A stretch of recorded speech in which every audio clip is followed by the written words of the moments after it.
اب میں آپ کو توجہ دلانا چاہتا ہوں، ایک تو گوتم بدھ کا فلسفہ، اس کے فلسفے کا مین تھیم یہ ہے سروم دکھم، آل از پین، آل از سفرنگ. اور اس نے جو بھی اپنی محنت کی یہ تو اللہ ہی بہتر جانتا ہے کہ اسے بعد میں ملا کیا اور کیا نہیں ملا. ایک بات آپ سے عرض کر دوں، گوتم بدھ کے بارے میں ایک بہت جید عالم میرے نزدیک بر صغیر پاک و ہند کے علماء میں جو اس صدی کے علماء ہیں ان میں ان کا بہت اونچا مقام ہے، مولانا مناظر احسن گیلانی رحمۃ اللہ علیہ.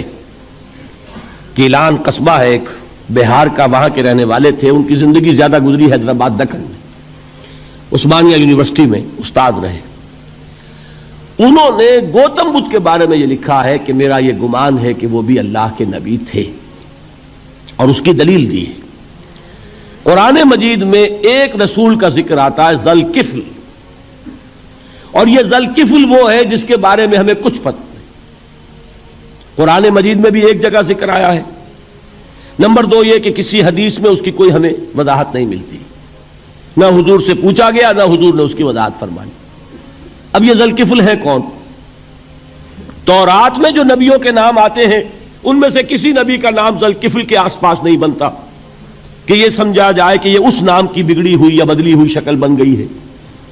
تو انہوں نے جو کہا ہے وہ بات وزنی معلوم ہوتی ہے اس اعتبار سے کہ کپل وستو، کپل پے جو ہے وہ عربی میں ہے نہیں، وہ فے بنتی ہے. تو ذوالکفل کے معنی کفل والا، اور یہ کفل جو ہے کپل والا، جس کو ہم کہتے ہیں کپل وستو کا شہزادہ. تو انہوں نے یہ کہا ہے کہ گوتم بدھ کے بارے میں یہ خیال، یہ میں عرض کر دوں کہ اس کو ہم یقین سے نہیں کہہ سکتے، یہ ان کا گمان ہے، خیال ہے، واللہ عالم کہیں گے ہم، لیکن امکان ضرور موجود ہے. قرآن کہتا ہے وَلِكُلِّ قَوْمٍ ہاد، ہم نے ہر قوم میں ہادی بھیجے. وَإِن مِّن قَرْيَةٍ إِلَّا خَلَا فِيهَا نَذِيرٌ، کوئی بستی ایسی نہیں دنیا میں جس میں کوئی نہ کوئی خبردار کرنے والا نہ آیا ہو. تو یہ ممکن نہیں ہے کہ وہاں نبی نہ آئے ہوں، لیکن ان کی تعلیمات اتنی بدل گئی ہیں کہ ہم ان کو پہچان نہیں سکتے. حضرت مسیح علیہ السلام کی تعلیمات اگر عیسائیوں سے ہم سمجھیں تو کبھی بھی انہیں اللہ کا نبی نہیں مان سکتے. یہ تو قرآن مجید نے آ کر حضرت مسیح علیہ السلام کی اصل حقیقت ہمیں بتائی، ورنہ تو خدا کا بیٹا ثالث و ثلاثہ ان کو کیسے ہم مانتے؟ لیکن یہ کہ قرآن نے بتایا. تو جان لیجئے ہو سکتا ہے کہ گوتم بدھ بھی اللہ کے نبی ہو، لیکن ہو سکتا ہے کہ درجے میں کہیں گے، یقین سے نہیں کہتے. بہرحال گوتم بدھ نے اس دکھ، رنج، صدمہ، غم جو انسان کا مقدر ہے اس کا مشاہدہ کیا، اور پھر تپسیائیں کی، علم حاصل کیا، رشیوں منوں کے پاس گیا. اس نے کوشش کی کہ معلوم ہو سیلویشن کا راستہ کون سا ہے، اس دکھ سے نجات پانے کی کوئی سبیل بھی ہے کہ نہیں، اس غم سے، اس نجات سے، اس اندوہ سے انسان کسی طریقے سے چھوٹ سکتا ہے یا نہیں. اسی کو سیلویشن کہتے ہیں انگریزی میں، اسی کو ہندی میں نروان کہتے ہیں، اسی کو عربی میں نجات کہتے ہیں.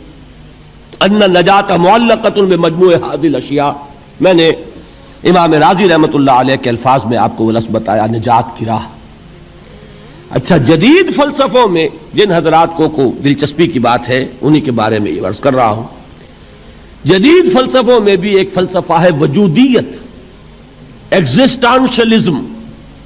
آپ نے نام سنا ہوگا سارترے، یہ فرینچ فلاسفر، اور اس وقت دنیا میں جو نوجوان نسل ہے وہ بہت زیادہ متاثر ہوئی ہے سارترے کے فلسفے سے. کرکیگارڈ پرانے دور میں اور سارترے اس دور میں، ان کے فلسفے کا نام ہے وجودیت، ایگزسٹانشلزم. اس کا مرکزی خیال بھی یہی ہے، انسان کے لیے دکھ ہی دکھ ہے، صدمہ ہی صدمہ ہے، رنج ہی رنج ہے. صرف یہ ہے کہ کچھ حساس لوگ ہوتے ہیں وہ صدمے کو زیادہ محسوس کرتے ہیں، کچھ ذرا ان کی حس جو ہے وہ کچھ ڈل ہو جاتی ہے، کند ہو جاتی ہے. وہ جو غالب کا شعر میں نے آپ کو سنایا کہ مشکلیں اتنی پڑی مجھ پر کہ آساں ہو گئی، ورنہ یہ ہے کہ انسان سوچے تو دکھ ہے.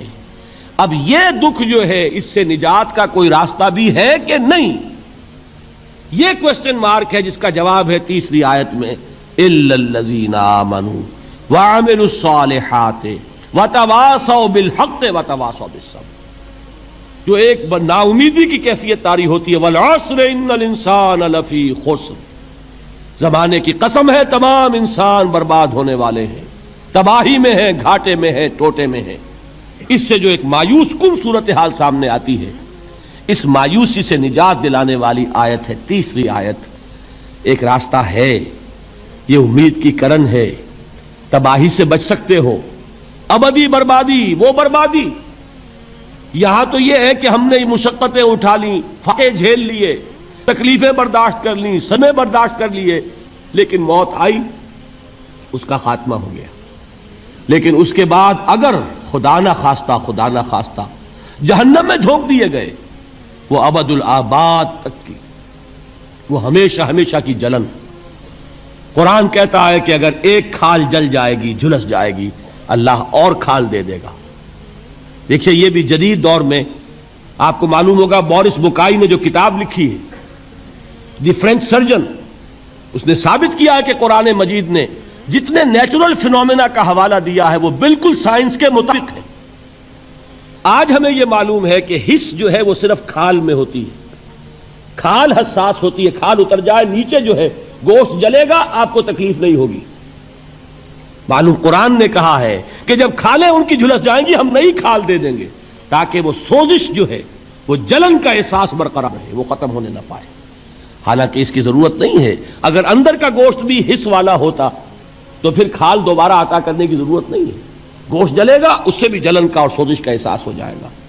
لیکن قرآن کہتا ہے کہ نہیں، کلما نضجت جلودہم بدلنا لہم جلودا غیرہا، جب ان کی کھالیں جھلس جائیں گی، جل جائیں گی، ہم ان کی کھالیں بدل دیں گے تاکہ وہ سوزش برقرار رہے۔ ثم لا يموت فیہا ولا یحیا، پھر نہ وہ اس میں جی سکے گا نہ مر سکے گا، نہ زندوں میں ہوگا نہ مردوں میں ہوگا۔ موت کو پکارے گا، کاش کہ موت آ جائے جو مجھے اس مشقت سے اور مشکل سے چھٹکارا دلا دے۔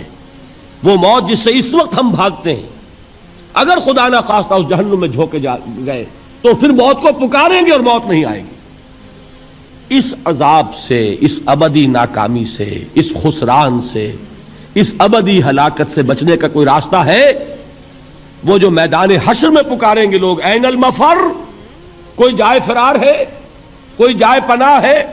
وہ جائے فرار، وہ جائے پناہ اس دنیا میں اللہ نے ہمیں عطا فرمائی، اسی کا نام صراط مستقیم ہے۔